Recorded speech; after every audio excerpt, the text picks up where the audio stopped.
icyo gihe rero ubwoko bw'Imana bw'abirabura buzaba bwarajyanywe mu butayu, buzaba bwibere mu butayu. Noneho ibihugu bizaba birwana icyo gihe bizahagarika intambara, arizo za Amerika, arizo za Irani, Uburusiya, Korea y'Amajyaruguru. Ibyo bihugu byose bizahagarika intambara, byibaze biti ese ubundi turarwanira iki? Tujye guhiga ubwoko bw'Imana buri mu butayu.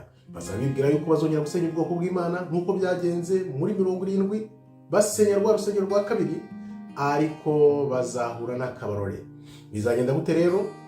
Nibajya guhiga ubwoko bw'Imana ngo basenye nk'uko byagenze muri 70, nibwo bazabona ukuboko gukomeye kw'Imana kuzabakamura kuko bakumva abaribo.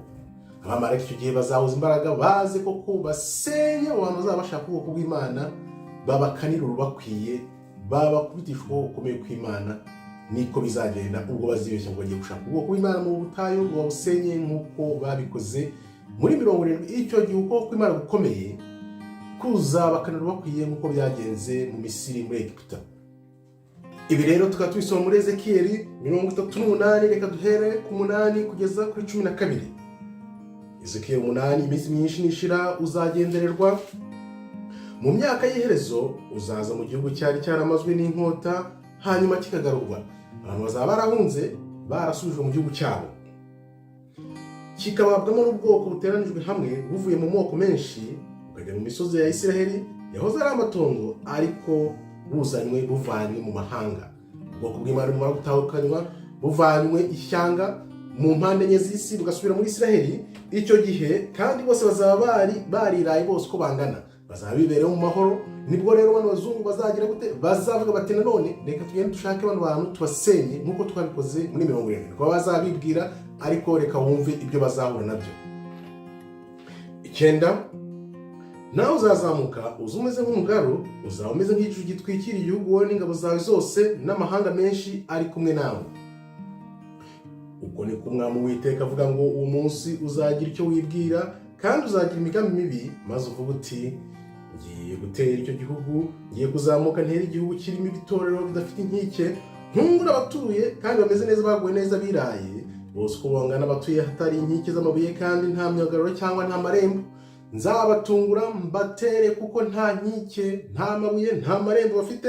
Mbona uko nsahura njyana iminyago kugira ngo uramburire ukuboko kwawe ku matongo yongeye guturwamo, no kuboko bw'Imana bwateraniye hamwe buvuye mu mahanga. Urumva ko bazaba baramenye ko ari ubwoko bw'Imana bwavanywe mu ishyanga. Noneho bavuga bati reka tubatungure, tubatere, tubivune. Turebe rero 12 uko bizagenda, impamvu Imana izatuma baza kubatera bibwira ko bazongera kubasenya muri 70.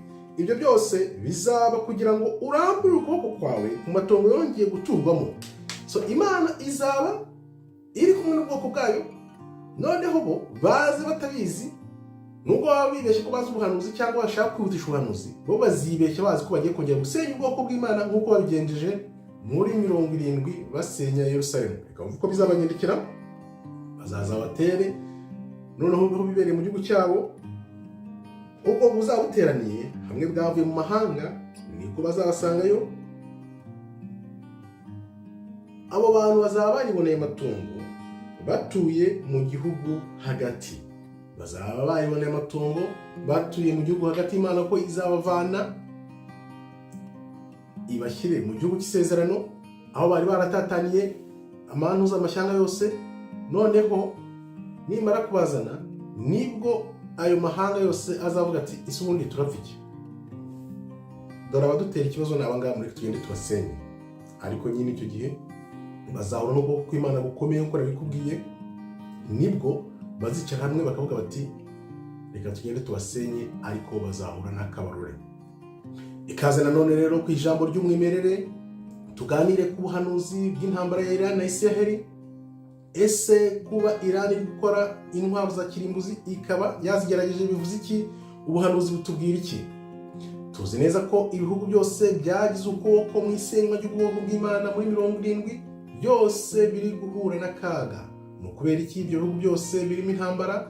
Ese ubuhanuzi bw'iminsi ya nyuma butubwira iki kuri ibyo bihugu no kuba Iran yarananiye ari amahanga bakaba baraniwe kwigura kugira ngo ize ku ruhande rwabo? Bivuze iki? Reka tubirebe. Ikaze nanone ku ijambo ry'umwimerere, aho tuvugisha ukuri, tukabwira abantu ukuri, tugasangiza abantu ukuri, tugakundisha abantu ukuri, kugira ngo nabo bagusangize abandi bityo ukuri kuganze, noneho nidusubizwa ubutware twese tuzabe turi abanyakuri.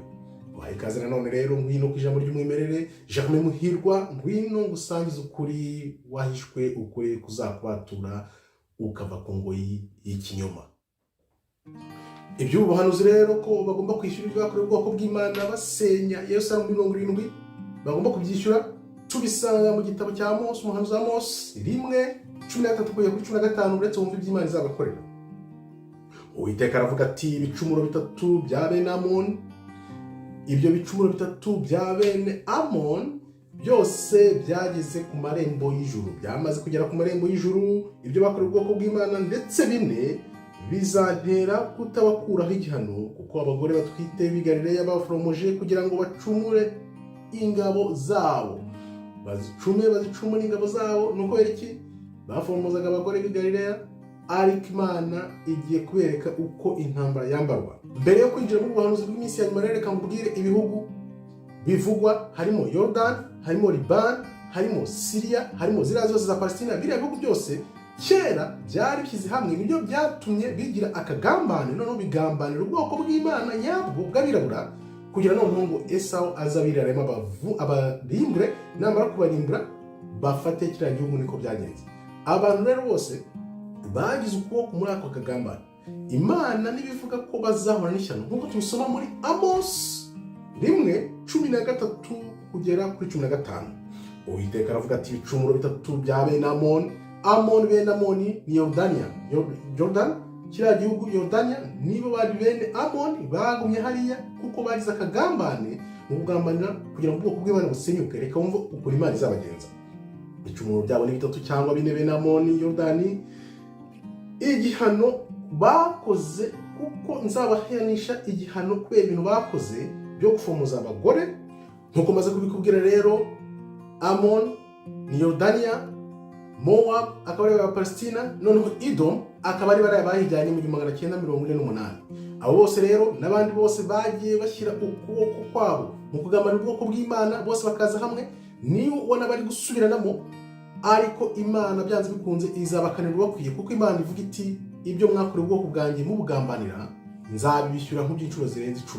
Nibyo biri kuba rero. Abantu benshi batabisobanukiwe, ariko nyuma bazongera baze hamwe bavuge bati, turapfa gusa, icyo dupfa ni abantu n'ubwoko bw'Imana, dore Imana yongeye kugarura mu gihugu cyabo, reka twongere tubiraremo tubikore nk'uko twabigenje muri 70. Niko bazibeshya, ariko icyo gihe bazahura n'ukuboko kw'Imana gukomeye nk'uko nabikubwiye. Reka dukomeze turebe uko bizabagendekera. Ibyo ubona byose biri kuba rero hariya ni ubuhanuzi bukomeye bw'Imana. Wumva ukuntu Imana ari umuhanga, Imana ikomeye cyane.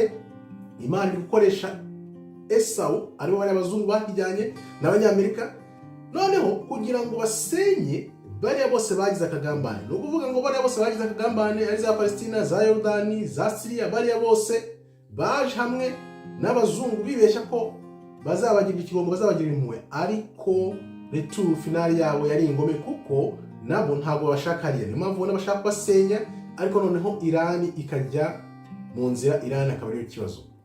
Niyo mpamvu rero abagize ukuboko bose muri 70 mu gusenya ubwoko bw'Imana, bose aricyo kiguzi bari kwishyura. Ariko nanone uko nabikubwiye, bazongera baze hamwe.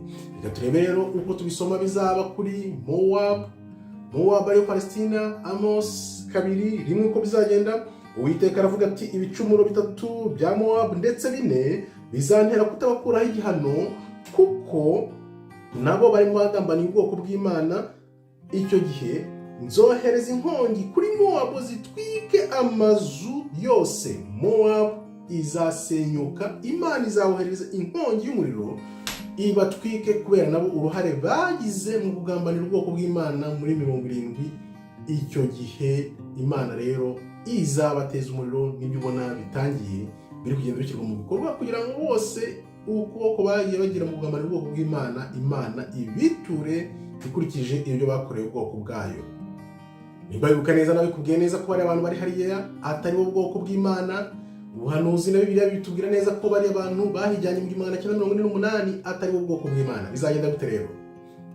Bari abantu, yaba Palestina, yaba Yordani, yaba Libani, yaba za Syria, zose zizabona ko Esawu abarembeje, batakambara amatakira ngo bavuge bati turemeye basaba imbabazi batakambe, nibwo Esawu azavuga ati reka mbe mbabariyo gatoya, ariko Imana yacu ntiyibagirwa, Imana yacu iribuka iteka, Imana yacu izobarimbura, izabereka ko ibyo bakorewe ubwoko bw'Imana byari akagambane ku rwego rwo hejuru kugira ngo basenye ubwoko bw'Imana babutatangize mu mpande enye z'isi, bazi ko aribo bagiye kuraga igihugu bazagifatanya na ba Esawu. Ariko Esawu uko ubibona aribo bazungu barimo barabiraramo kugira ngo babarimbure, nibabona babarembeje bazatakamba ari amatakira ngo ariko Imana yacu izareka bakomeze babarimbure kugeza babacuzemo inkumbi kubera ibicumuro 3 cyangwa 4 bakorewe ubwoko bw'Imana. Imana ishobora kwihanganira,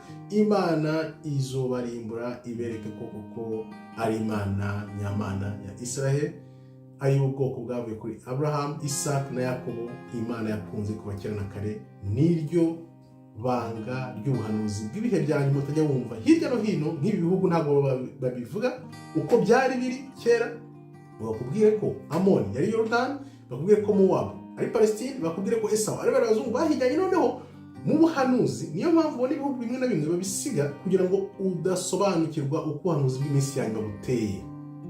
Ni koko rero kuri wa mugani w'abashinga n'abarundi abaturanyi bacu, Imana izobahana yihanukiriye pe, izobahana yihanukiriye pe, ibavune. Niyo mpamvu ubona ibihugu byose biteraniye hariya, Ubushinwa bwagiyeyo, ibihugu byose biriyo, Uburusiya, ibihugu byose bizateranira hamwe, ariko kuzaba kugira ngo Imana ibivune.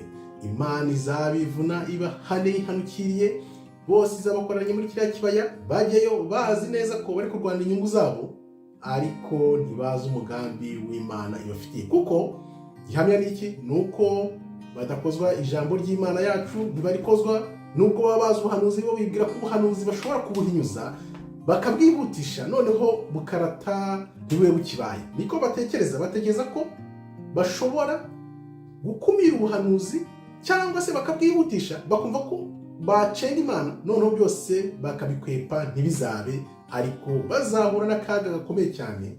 Ariyo mpamvu bose ubona bari gukoranira hariya kugira ngo Imana ibapangire hamwe, noneho izobahane yihanukiriye pe, kuko ibyo bakoreye Imana n'ubwoko bwayo muri 70, ubwo Imana yavuga iti ndababahaye, ariko nimukora umurengera mwebwe nzabakubira inshuro 10. Nibyo rero bigiye kubera muri kiriya kibaya.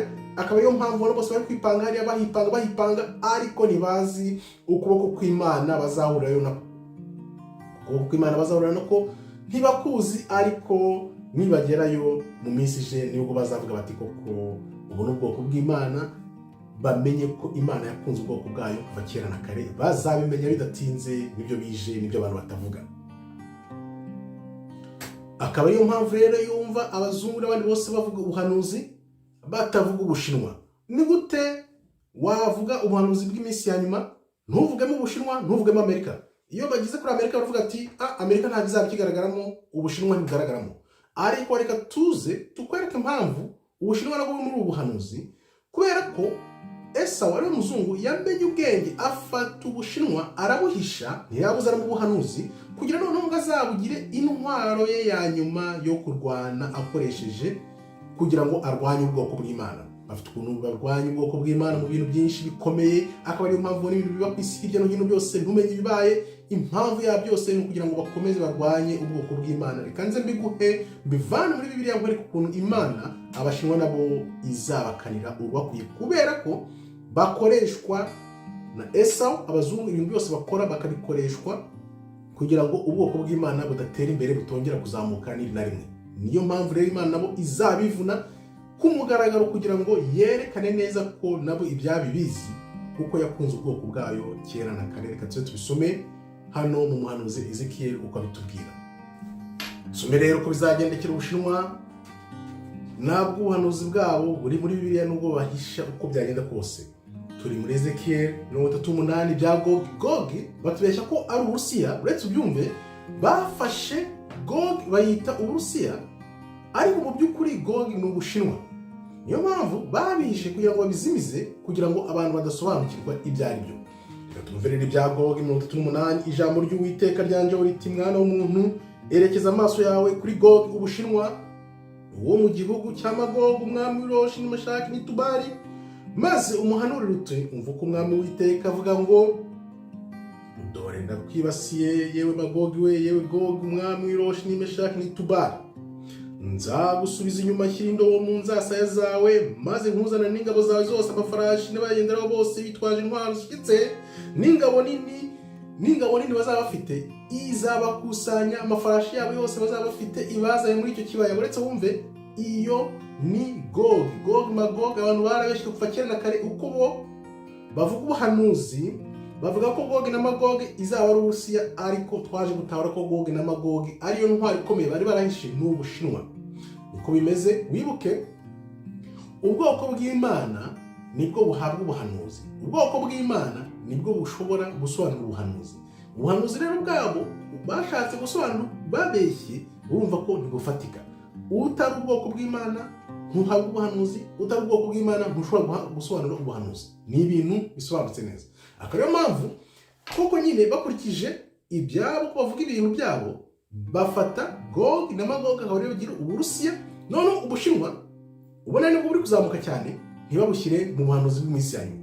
Urumva ko ubuhanuzi bw'iminsi ya nyuma ntibushobora kubamo Ubushinwa butarimo, ntibushobora kubaho Ubushinwa butarimo. Ni ibintu bigaragara buri muntu wese. None se wambwira ngo Ubushinwa buritegura kuzaba ariyo power ikomeye mu minsi izaza, aricyo gihugu gikomeye cyane mu isi, none ukambwira ngo ubuhanuzi bw'iminsi ya nyuma burabaye, Ubushinwa ntabwo burimo? Urumva ko ibyo ntabwo bishoboka. Reka dukomeze rero. Hano tugeze kuri 5, ari Persia ni Iran. Wibuke ko Iran kera yahoze yitwa Persia. Ibyo ni ibintu bizwi na buri wese.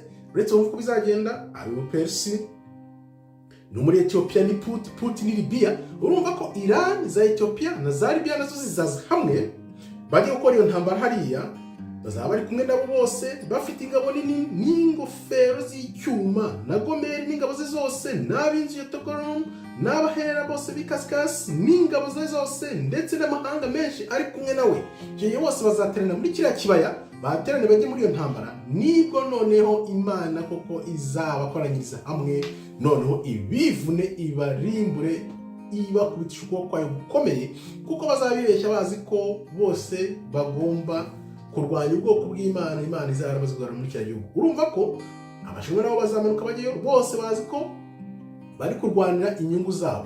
N'Abashinwa bahari ataravuga ngo bari gufasha ibihugu bya Afurika, bimwe bavuga ngo bari gufasha ibihugu bya Afurika, ngo bari gukora ibi n'ibi hirya no hino. No, nta kintu na kimwe cyiza bagamije, ahubwo bazi ko ubwoko bw'Imana butari mu ishusho aribo bazafata umwanya w'ubwoko bw'Imana. Bose niko bibwira, ariko baribeshya, kuko Imana izobahana yihanukiriye pe.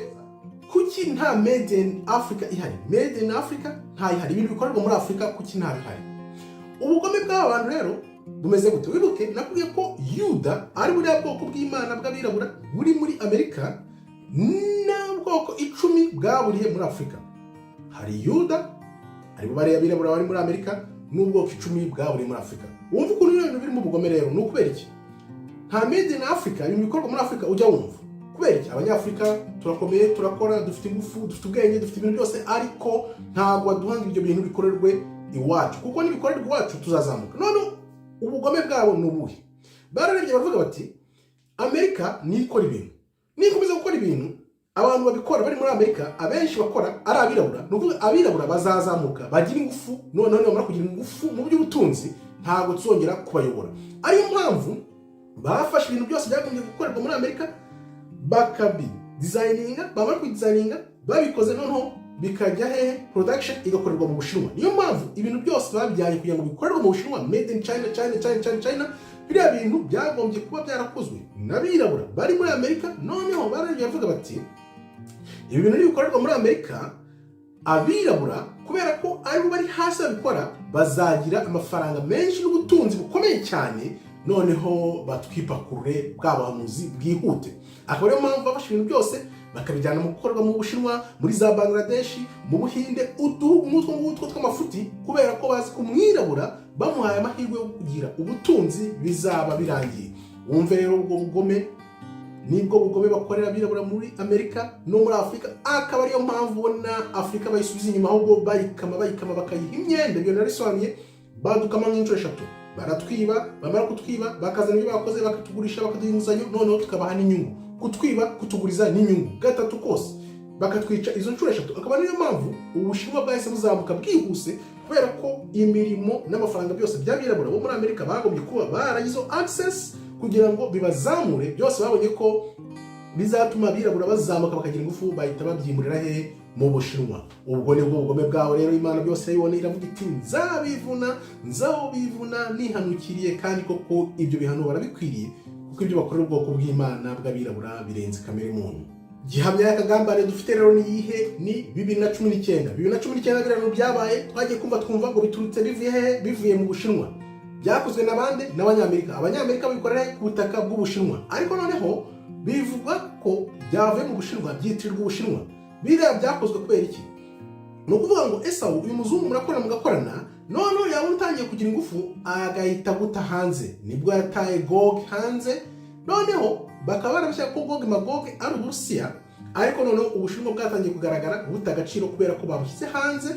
Biriya bintu babitiriye aribo babikoze, babikoreye ku butaka bw'Ubushinwa, noneho Ubushinwa bugirwa nk'agakingirizo ko gukorerwa ibyo bintu kugira ngo babikwize isi yose. Babonye ko byose ku isi yose, biriya bintu ni akagambane gakomeye, ariko nzi neza ko abantu batangiye kubitahura. Benshi barabitahuye, barakangutse, bamaze kumenya ko ari akagambane ko mu rwego rwo hejuru Esau afite kugira ngo ace muri ibihugu byose by'Ubushinwa, agaruke noneho yivune ubwoko bw'Imana aribo birabura bari muri Amerika ba Yuda, n'ubwoko 10 bwaburi muri Afurika ubona aribo bibandaho cyane. Kubera iki?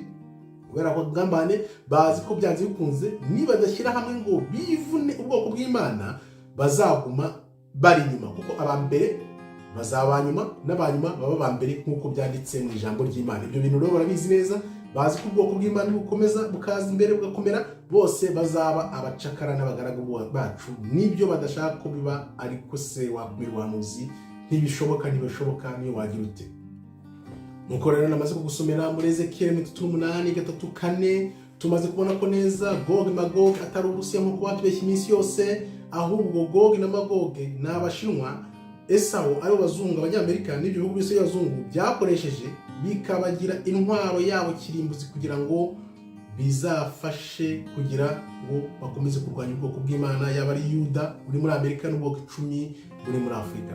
Ibaze nawe, ese buriya wagize ngo Abashinwa bari muri Afurika kubera ubwiza, kubera ibintu byiza badukorera, kubera impuhwe?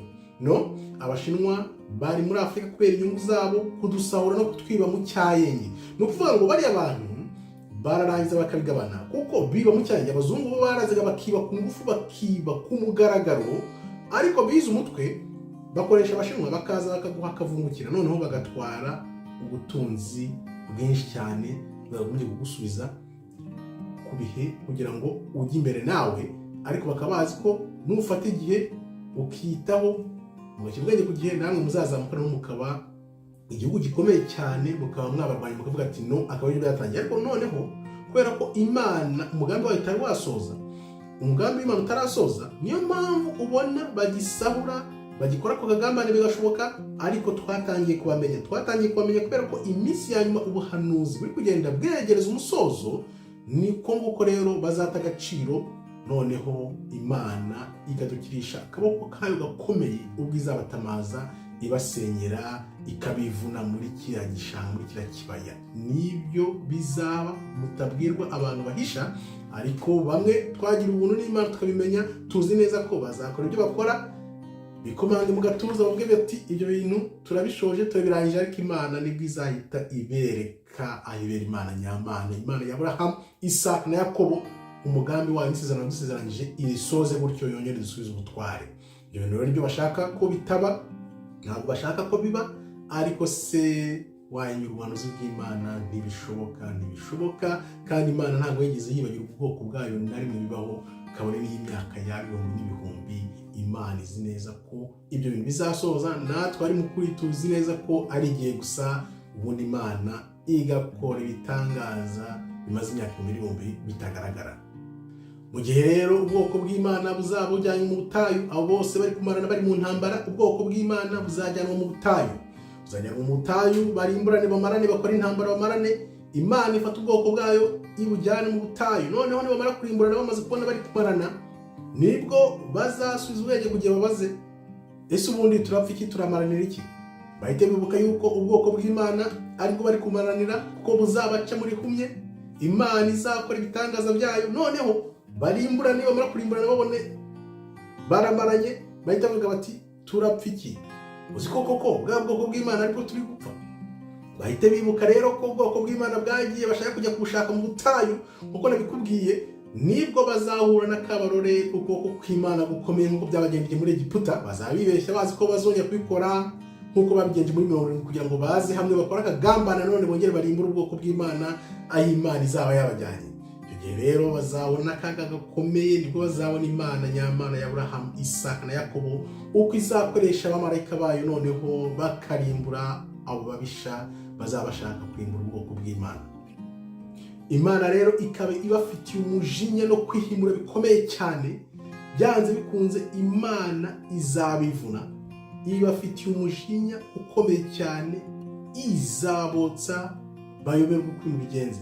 Bo rero bazi ko kugeza mu myaka 2030 bazaba baradanangiye ibintu byose, baradanangiye ko bafite imyaka 5 kugira ngo babe baradanangiye ibintu byose, ubuhanuzi ntaho buzamenera. Nibyo bibeshya, ariko Imana ibafitiye umujinya no kwihimura bikomeye cyane. Ibyo bakora byose irabibona, ikabihorera nkuko nakubwiye, nkuko nkubwira.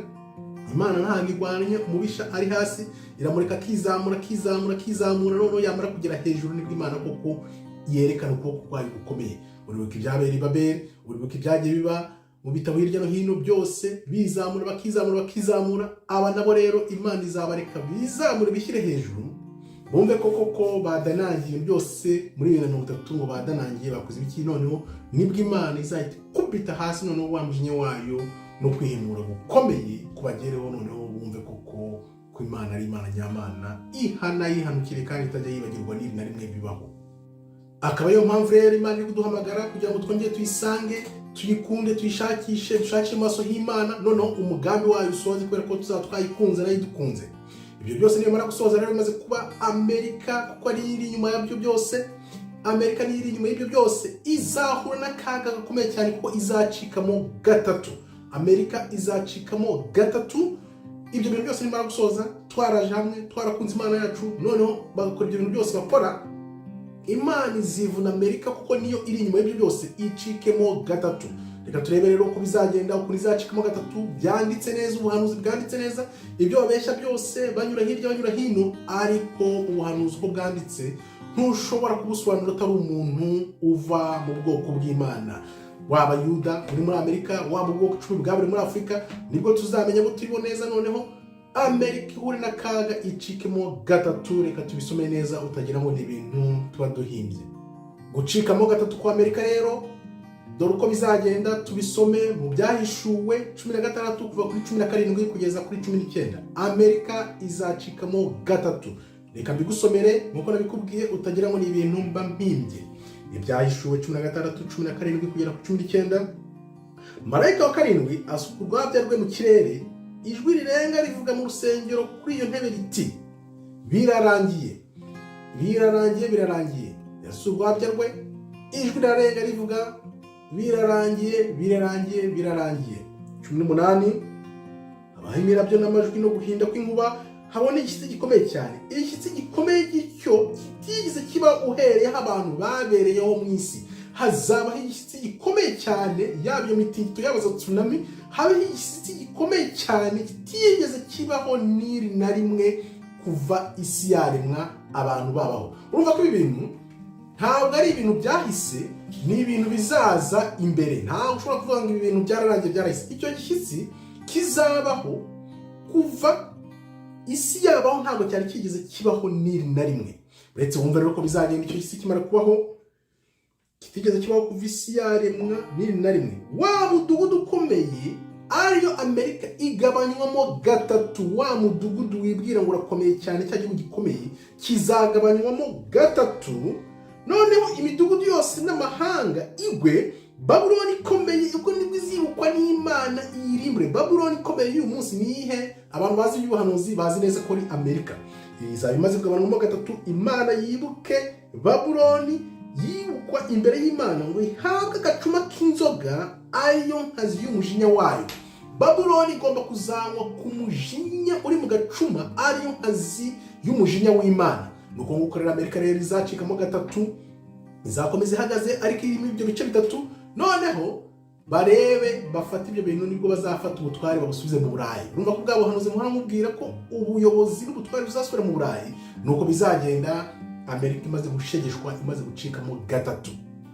Uretse rero urebe ukuntu bino bintu byuzuzanya, wibuke kino gitabo mpamvu usomeramo Apokalifa bavanye muri Bibiliya. Uretse wumve ukuntu byuzuzanya. Ezira wa kabiri, tusome Ezira wa kabiri 15 kuva kuri 43 kugeza kuri 49. Uretse wumve ukuntu byuzuzanya. Iki ni igitabo bavanyemo muri Bibiliya, narabikubwiye nkubwira ibitabo byose bavanyemo uko ari 14, narabigusomeye gushize. Wumve Babylon rero ibizameze kuri Babylon bizayitera ubwoba 43. Babylon bizayitera ubwoba biyihindisha umushyitsi.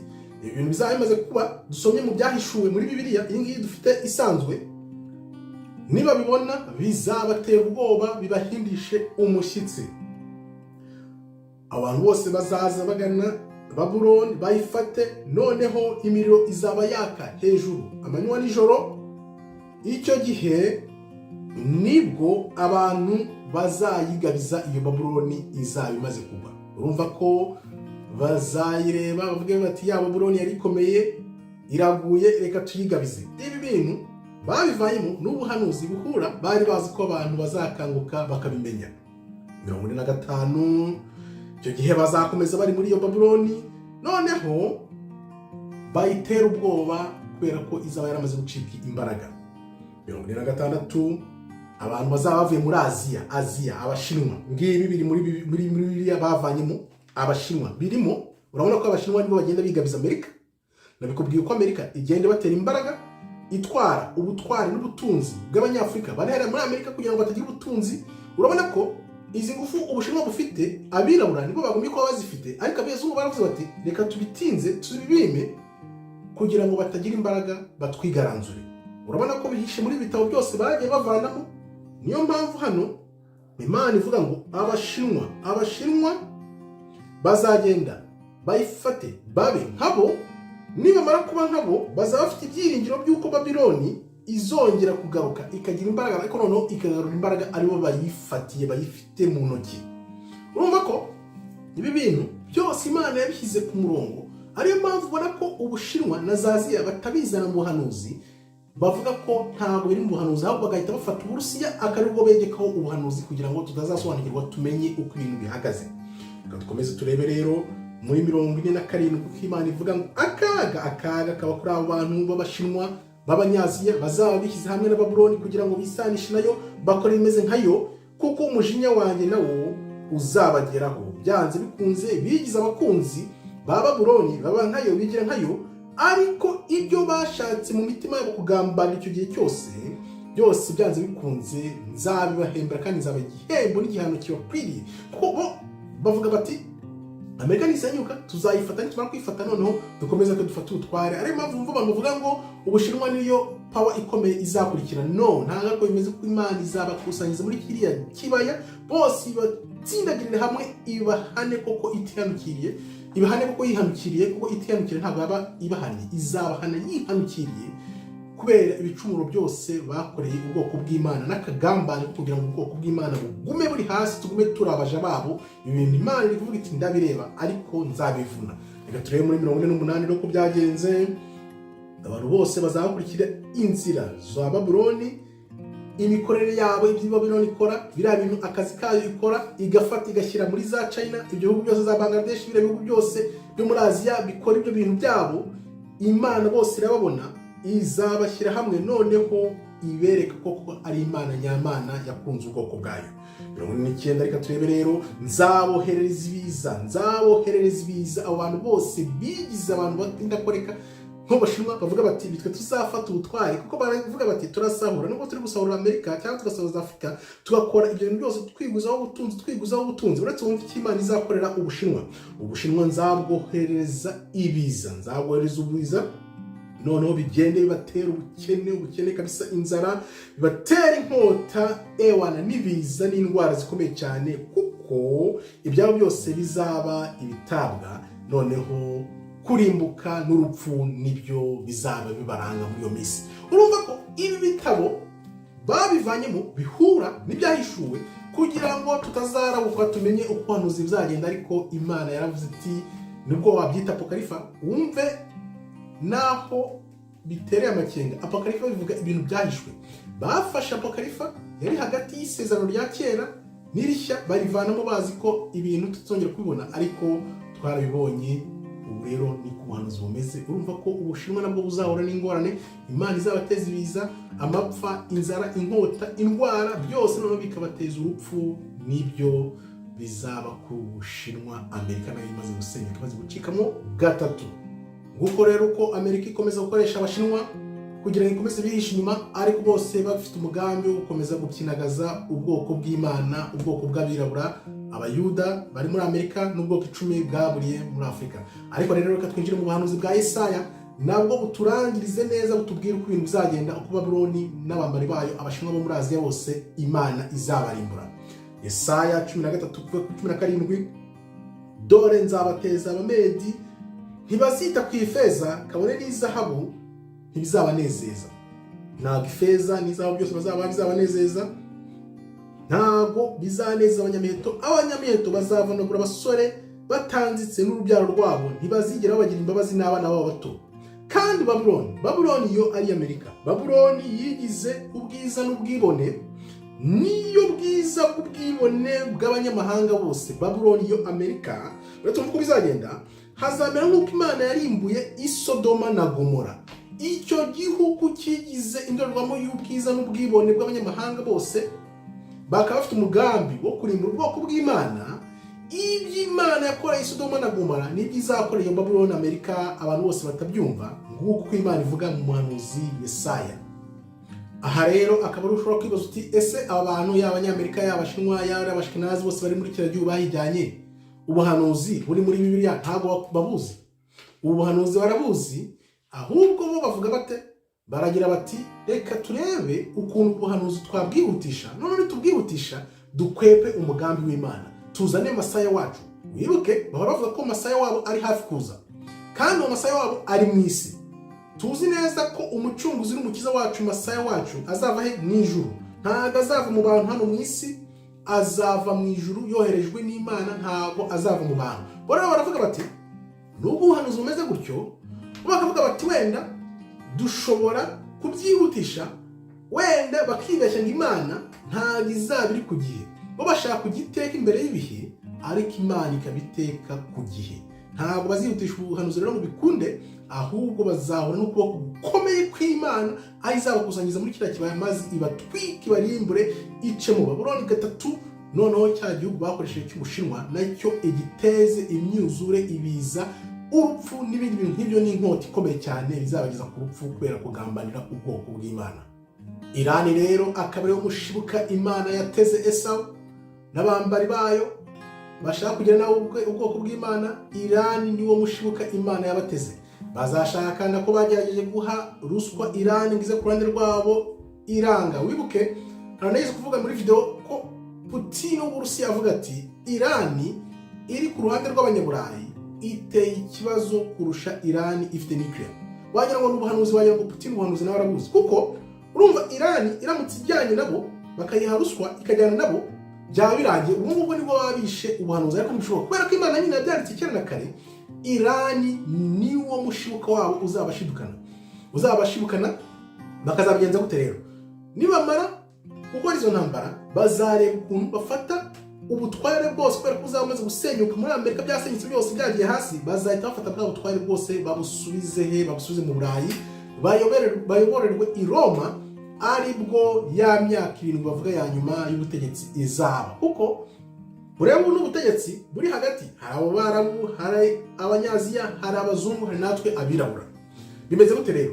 Ni intambara y'ubutware. Urumva Imana nimara gusenya izo za Aziya, isenye za Amerika, igize ite? Za Amerika ko ziri mu mugambi wihishe, zizafata bwa butware zibusubize he? Zibusubize mu Burayi, ariho bashaka kuyoborera ya myaka ya nyuma 7.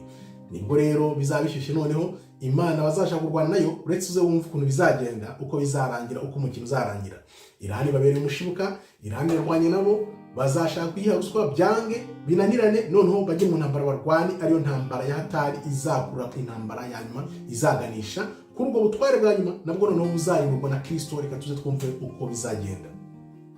Mu gihe rero bazabibeshya ko ubutware bwose babushubije mu Burayi, babwigwijeho, bakomeye, bameze neza, nibwo umwami Kristo azaza aje kurimbura umwami wabo w'umwaga Antikristo bazamaze kwimika, akamurimbura, akavanaho ubwo butware bwabo, akazayimbura abo babisha bose bazaba bamaze kwigabiza ubwoko bw'Imana, bazi ko baganje bafashe bunyago, aribwo Antikristo azayimburwa kakava.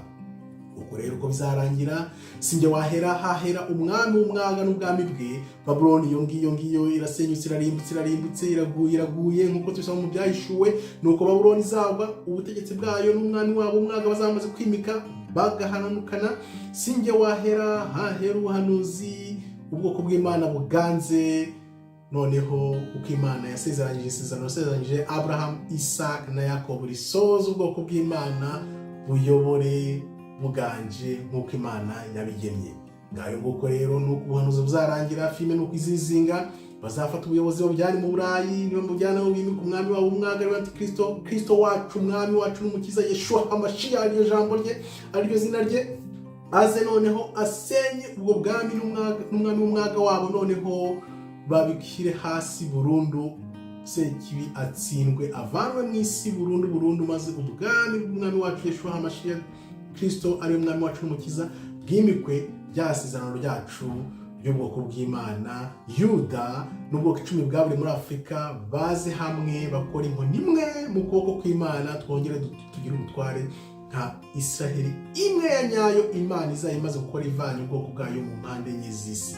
Ngayo nguko rero, ubwo nibwo buhanuzi ku ijambo ry'umwimerere. Urumva ko byose tugushyirira ku murongo uko bizagenda, atari bamwe babikora bakoresha amarangamutima cyangwa abazungu inyuma babeshywe. Ubwo nibwo buhanuzi nyabwo, niyo myaka iri imbere dutegereje kugira ngo twibohore, tuve ku ngoyi y'umwami w'umwaga Sekibi wafashe ubwami bw'Imana bugwate.